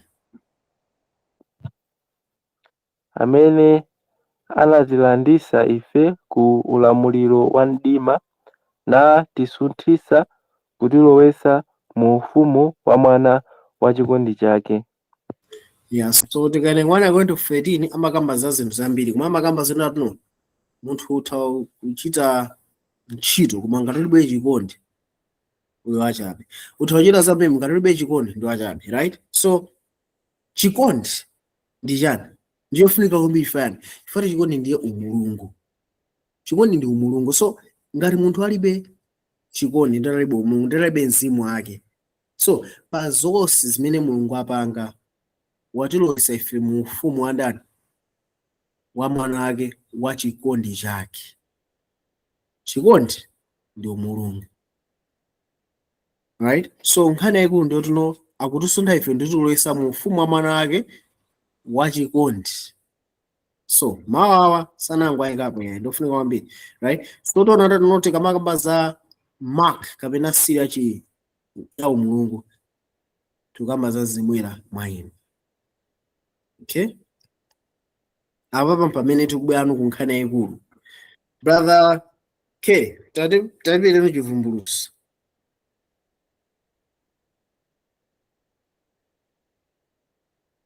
Tatipitiriza chivumbulutso chapter 22. Mafuna mundiwerengere apa pasineke mu Bible mu chifukwa chani ka. Mwapeza Timotheo 22 verse 11. Chivumbulutso 22 verse 11. Tamayaka si menene manaka ningupapeza si pamenepo ndi kodi ndi pati. Pamene ndidzansanga ndi mphoto yanga ine ndini pamene ndiweruza aliyense ndi ntchito yake. Ndi chivumbulutso 22 verse 12. Yeah, amene mafuna amene toyerenga yakuti chani. Okay. Chivumbulutso 22 verse 12 Bible kunena kuti taonani ndikubwera posachedwa, ndikubwera ndi mphotho zanga kuti ndidzapereke kwa aliyense malinga ndi zimene anachita. Okay, ndiyesera ndikuyesera kuwerenga mu Bible yakale imeneyo sendo zati alichita murana abale. Timotheo 22 verse 12. Okay, verse lina ijeni version ina yakunena kuti Yeah. Taona ndidzasankha, mphotho yanga ndili nayo yakupatsa yense monga mwa ntchito zake. Yeah, ndimafuna amene popo. So akuti akupasa aliyense monga mwa ntchito zake pamenepo. Okay, so pamene Yesu akubwera aliyense akuzalandira monga mwa ntchito yake. So Yohana analemba zimezi kuchivumbulutso, komano Yohana anafotokoza ntchitozo ku buku la Yohana, right? Brother Mesha mafuna ndiwerengere pa ujeni pa Yohana chapter 6 verse 28-29. Verse 28. Pamenepo anati kwa iye, tichite chiyani kuti tichite ntchito za Mulungu? Yesu anayankha nati kwa iwo, ntchito ya Mulungu ndi iyi, kuti mukhulupirire Iye amene Iyeyo anamtuma. right? So mwaona amene anthu amafunsa kuti no tichite chani kuti tichite ntchito ya Mulungu. Mwaona nkhanicha anthu afunsa kuti kodi ntchito ya Mulungu tichite bwanji ntchito ya Mulungu? Ndi mmodzi anayankha kuti no ntchito ya Mulungu ndiye itiyo m'chipangano chatsopano ati mukhulupirire amene iye anamtuma. So Yesu akamabwera akupereka mphotho kwa aliyense monga mwachani mwa ntchito yake. Mwaona nkhanicha. So ntchito yake ndiye itiyo. Kodi mwakhulupirira? Ngati mwakhulupirira ndiye muli nawo ufulu kuti mukadye pa mtengo wa moyo ndi kulowa m'zipata zachani zakumwamba. Monga mwachani mwa ntchito. Ngati simunakhulupirire ndiye simuli ndi lamulo limene lili, ndiye simuli ndi mzimu wake. Okay, so tikaona nkhani ndi ya straightforward and ndikukise chino Bible lokha sinakise mabuku ena aliwonse, ndakukise chani Bible lokha, right? So tikaona nato no ntchito imene Mulungu apasa anthu ndi imodzi: khulupirire Yesu amene Mulungu anatuma. So kwa anthu amene sanakhulupirire ndiye mphotho yawo ndiyo yani alibe moyo alibe moyo wosatha. Okay, so tikamaza bwera ku chapter 12 verse 1 apapa ndiye ndifuna tibwerere ku chapter 12, funa tiziluke zonsezi kuti zibwerere ku chapter 12.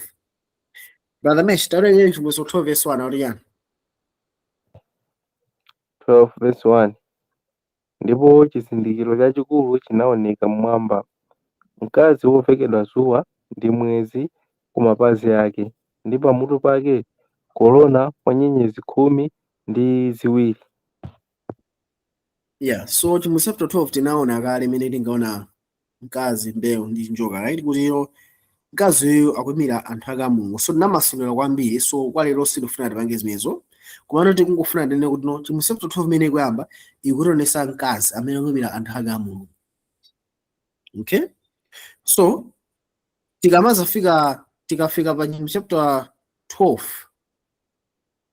Okay, brother Kelly, verse yo Ronan zimene zachitika sinaike mwezi. Tarenge mu 12 verse 10. Mwerenge Bible yachikale, sinofuna atsopano ayi amakuno ayi. Mu 12 verse 10 ali ya.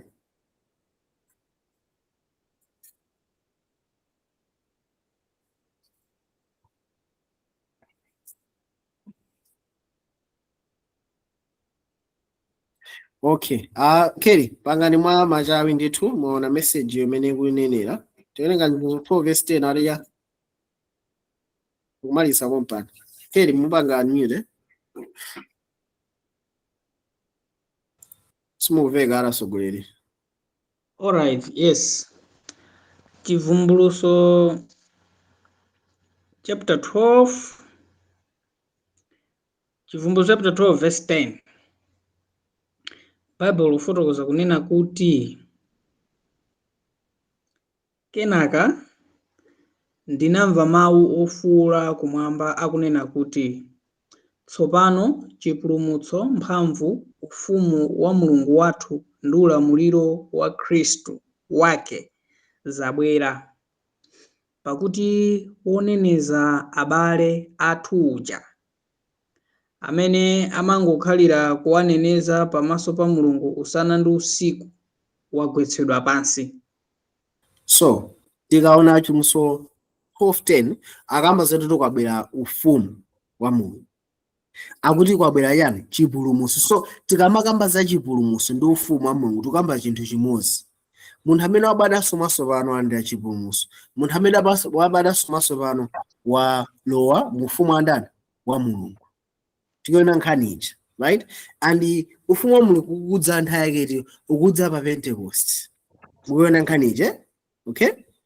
So by the time tikusesereka kumafika pa chapter 12 verse 12, towerenga limene verse ili pamene pamesha werenga mwachangu 12 verse 12 ati bwanji ili bomba pa screen. Verse 12.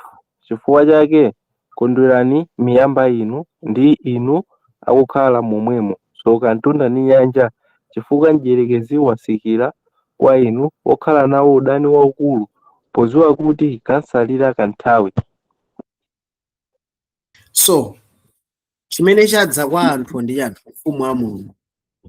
Chimene chadza kwa anthu ndiye chani? Chipulumutso. So pachifukwa cha chimene chichi ati Lucifer ati akuzoleka nthawi kansalira kotani? Kochepa. Mukuona nkhaniche? So kanthawi kansalira kochepa. So strategy ya Lucifer ndi chani? Brother K, terengani 12:17. Strategy ya Lucifer ndiye chani? Terengani Brother K.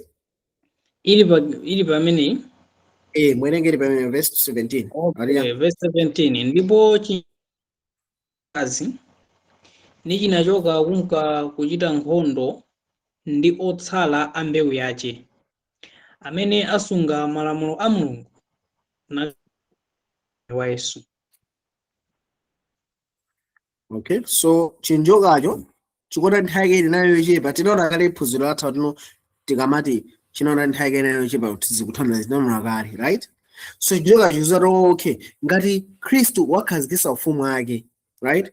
Chambe Yesu adabwera pa dziko lapansi anaonesa khalidwe la Mulungu, anaonesa khalidwe la chikondi kuti Mulungu ndiye chikondi, Mulungu sang'anami. Yesu anaonesa zimenezo, right? Wona chimene chipasala njoti Yesu akaonesera ufumu. So ufumu ukudza pa Pentecost. Ufumu ndati munthu abadwanso masomano ndito aonesa chikhalidwe cha Mulungu, akaonesa zimene munthu zimachitika iye akakhala ndi ufumu wa Mulungu mkati mwake, right? So pachifukwa imene Lucifer nthawi yanga ndi yochepa ndiye akupanga atake ndani? Yes, Lucifer akupanga atake anthu amene ali chizindikiro cha Mulungu, ndikona kupanga atake otsala mbewu yake. So otsala mbewu yake ndiye yani? Otsala mbewu yake ndi anthu amene ali gawo limodzi la ufumu wake. Chifukwa tikaona ndandanda yacho mu chapter 12 akamaza ufumu wadza. Ufumu wadza anthu amene awulandira kumapita nthawi pakutchedwa anthu agulu limene likutchedwa lino otsala mbewu yake. Otsala mbewu yake ndiye kuti chani? Ndiye ndi anthu amene ali ndi ufumu wake. Andi tikaona ndandanda wacho mu chapter 12 anthu a Mulungu amapangidwa describe always as mkaziyo. Kumaona kumapita nthawi akusintha no. Akuti otsala mbewu yake. Otsala mbewu yake ndi kuti chani? Pamene tikulowa mchipa akuti kulowa ndithu mu chisausi chosirius. Tona ati chapter 12 verse 17 ikutolowesa ife mu era ya mark of the beast. Pamene tikulowa mu chisausi chomalizira Mulungu akumonesa yani no. Sinkazi amene Lucifer ulimbana. Si anthu a Mulungu chabe amene akulimbana no. Akulimbana ndi otsala mbewu yake. So ndikamakamba otsala mbewu yake ndi anthu amene ali ndi malamulo andani a Mulungu. Ndi anthu amene ali osindikizidwa mu mzimu wawo ndi chizindikiro cha Mulungu mu mzimu wawo, komanso ndi osindikizidwa pachani? Pa mphumi pawo. Okay, I think inapanga phunziro la 144,000 otsala mbewu yake ndi mboni ziwiri. Tinaona atuno tikamakamba za otsala mbewu yake, tikamakamba za 144,000, tikamakamba za mboni ziwiri, tikamba za gulu limodzi. Chifukwa chani? Otsala mbewu yake ndi amene akuthirira nkhondo kumapita nthawi, ndi anthu amene akulowa mu chisausi chosiriza ndi kukumana naso ndi mbala chirombo. Tikamakamba za 144,000 ndi anthu amene akulalikira against chirombo. Tikamakamba za mboni ziwiri zimene zikuphedwa ndi chirombo. So ndi magulu atatu amene akuonesera ntchito ya Mulungu m'magawo atatu. So otsala mbewu awa ndi amene akukhala ngati ufumu wa Mulungu kumapita nthawi pamene akulowa chisausi chosiriza, ndi anthu amene asindikizidwa pa mphumi, ndi anthu amene ali mzimu wa Mulungu mkati mwawo. Ndi Lucifer wakwiya nawo anthu amene wakuti athire yani? Athire nkhondo. Andi ningopepesa Bible jijewa nchovuta kwambiri. Fanena kuti verse imene maBible ambiri mulibe. Mso 12 verse 18 mulibe. Mabible ambiri libe. Right? So zimene ningakuze ni this. Mukakapeza NASB ineyo ndinayo NASB ili. Bible NASB. Right? Ineyo panopa namba kugwisa ntchito NASB kwambiri. Pajanena kuti imapeka translation imene imakhala very close ili ma original Greek kapena Hebrew imene natangweda. So tikaona iyi ndi New English Translation. So ndiwerenga chichewa ifane verse 18 Bible. So after chinjoka chichita nkhondo ndi otsala mbewu yake, muza chinjoka chinatani? Chimso 12 verse 18 out no. Ndipo chinjoka chinayima pa mchenga wa pa nyanja. Mwana nkhanija sinjoka chifuna chithire nkhondo ndi chithira nkhondo bwanji sana fotokoza akuti chinjoka chinayima pamchenga wa nyanja. So chinjoka zoti ndi Satana. So pamene chinjoka chayima pamchenga wa panyanja chichitika nchani? Ndipo chimusoferi ndi verse 1 ndipo ndinaona ine chilombo chituluka madzi apanyanja, ndipo chinali ndi nyanga 10, ndipo chinali ndi mitu 7, ndipo panyangapo chinali ndi nduwira 10, ndipo mmodzi wa mitu yawo inali ndi mayina a mwano. Mwaona nkhanija. So chinjokachi kuti chithire nkhondo osala mbewu yake chikuthira nkhondo mu njira yanji? Chikuyitanisa chilombo. Andi chilombo chikubwesa yani? Lemba la chilombo. Mukuona nkhanija. So lemba la chilombo nkhani yaikulu njetino ikukalimbana ndi malamulo a Mulungu. Malamulo a Mulungu ndi ati? Malamulo a Mulungu ndi awa: tikakondane wina ndi nzake ngati Yesu anatikonda ife. Mwanjinena malamulo a Mulungu ndi ufumu wa Mulungu umene uli mkati mwathu. Takhulupirira Mulungu, takhulupirira Yesu, tikulandira chipulumutso, tikulandira ufumu. Chimenechi ndi chimene Lucifer akufuna alimbane nacho. Lucifer akukhazikitsa ufumu wake umene ukunena kuti atakhala wolungama popanda Mulungu, popanda mzimu wake wa Mulungu. Pamene mukati no zimene sizingatheke yayi, akutuma Yesu kuti akakwezetse tchimo muthupi. Kenako Yesu uja akuzunzananisa, kenako Yesu uja akukhala mwa ife. Kenako pa chifukwa chimenechi tili olumikizana ndi Atate. Pamene tili ndi Yesu Khristu ndi Atate mkati mwathu, apa tikuonesedwa kuti no ufumu wa Mulungu ukusintha, ukukula, ukukhwima kufika panano anthu a Mulungu akusindikizidwa pamphumi. Anthu amene awanda amene Lucifer akuchita nawo nkhondo yaikulu ifate akuiza kuti kanthawi kake nkotani kochepa. Kuchepa kuti chani? Kuti akaonesera tuno Yesu mene amene nawo zotheka tuno anthu atakhala bwino popanda Mulungu. So akufuna chilombo chikabwera, chikeke lemba la chilombo. Lemba la chilombo ndiye chani?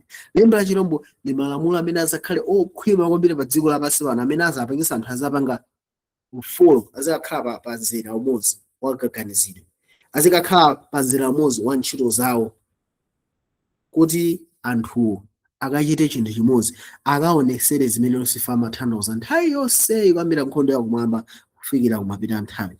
Akaonesere kuti anthu atakhala angwiro, anthu atakhala bwino popanda mzimu akandani wa Mulungu. Imene ndi lemba la chilombo.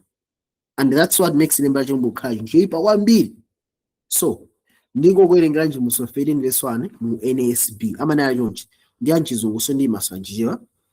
Ndipo chinjokacho chinayima pa mchenga wa panyanja, ndipo ine ndinaona chilombo chikutuluka madzi chikukhala ndi nyanga 10 ndi mitu 7, ndipo pa nyangazo panali nduwira, ndipo pa mitu yake panali mayina a mwano. Mukuona nkhanija. So tikaona NASB kwamba senje, tikawerenganso even MSB imene ili the Message Bible, ndikuwerenganso verse mwachangu mama chawe kuti tionete uthengawo ukubwera ndithu molunjika.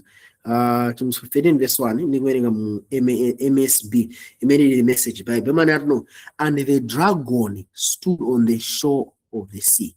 Chilombocho chinayima pa madzi apanyanja, ndipo ndinaona chilombo chituluka madzi, ndipo chinali ndi nyanga 10 mitu 7, ndipo pa wonse nyanga imodzi, ndipo panali mayina olembedwa amene pa mwano. So KJV imakamba zonatuno Yohane ndi amene anayima pa mchenga wa nyanja. Ngoyena nkhani kusinthe.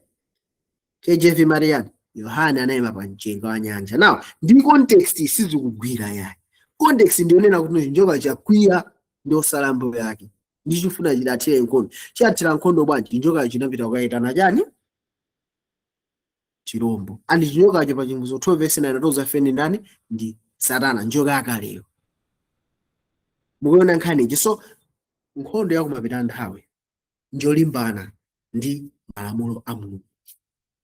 Lucifer akhala kulimbana ndi lamulo la Mulungu ambiri ali kumwamba. Lamulo la Mulungu ndiye liti? Lokuti anthu akhala osasidani mzimu aka Mulungu. Anthu akakhala ndi chikondi chimene chimabwera pokapoka muthawi ndi mzimu wa Mulungu. So Lucifer kulimbana ndi chimene Lucifer kulimbana ndi chizindikiro cha Mulungu chimene chili mzimu wa Mulungu mwa ife, chimene chili ufumu wa Mulungu. Luka 17 verse 21 22, Luka chapter 17 verse 20 22. Yesu anafunsida akulu ufumu wa Mulungu udza liti? Yesu anati akulu. ufumu wa Mulungu sudza ndi maonekedwe ayi kuti uli apa kapena apo ufumu wa Mulungu uli mkati mwanu. Zimene zoyefe no ufumu wa Mulungu ndiwo mzimu wa Mulungu umene ukukhala mwandani mwa ine. So Lucifer akulimbana kwambiri ndi chinthu chimene chichi, and Lucifer nkhondo yake ithera kuti kulemba la chirombo, koma Mulungunso naye akukhwimitsa ufumu wake pamene akusindikizira anthu ake kuti akatchede otsala a mbewu yake kuti akayime nawo mu nkhondo yomalizirayi. Pomwe tafika mapeto a phunziro athu. Tithokoze Mulungu wakumwamba chifukwa cha kutipatsa phunziro limeneli. So next time tikamazanga phunziro tizakhala tikulowa mu Chivumbulutso chapter 13. Chivumbulutso chapter 13 next time tikamazapanga tizangofuna tikuoneseni kuti chirombocho ndi chiyani. Chifukwa ndi last attack ya Lucifer pa ufumu wa Mulungu. Akuzateka nthawi kuti akochepa akangophonya apapa ndili sakwanisanso. So next lesson ndizangokhala kuti kuonesa kuti tikamakamba kuti chirombocho ndi yani tizamangaphunzira okhalo basi. So nzapempha kuti tikhale limodzi, tizikhala limodzi, zimanga study zinthu zimwe zina zisizikumveka, mwina zinazo zikuoneka kuti izi zinaphunzira itiro, right? Pitani pa YouTube, mukapita pa page yathu pa YouTube ngati muna video pa YouTube, muona pasi pali link, right? Nayi ka clip, mutapanga click pa playlist pokuonesa maphunziro athu onse amene tinapanga. Namba zaka ziwiri zapitazo timakumana week by week, umapanga wang'ono usati kufulumira yayi wang'ono basi mayenda na maphunziro. Ayi mufuna mabuku mtalipanga text tikupasa mabuku, napanga kale kumpile mabuku amaphunziro sa amene tikupangawa sakugairani mpaka mutha ukafika kuti msiyoni 2 kumawerenga ndithu. Tise masomo mphereke na kumapeto tikhani discussion ndi ma questions tende mphere. Ambuye fathokoza mabadela ife ya chisomo chimene mwatonisira wa ife. Tikuthokoza nokwambiri ife ati niyo matikonda, tikuthokozanso nokwambiri ife ati niyo makhala nafe. Pempha kuti mutisunthe ife Ambuye chifupifupi ndi inu. Mutipatse ife chidwi pa mawu anu ndi chidwi pa inu.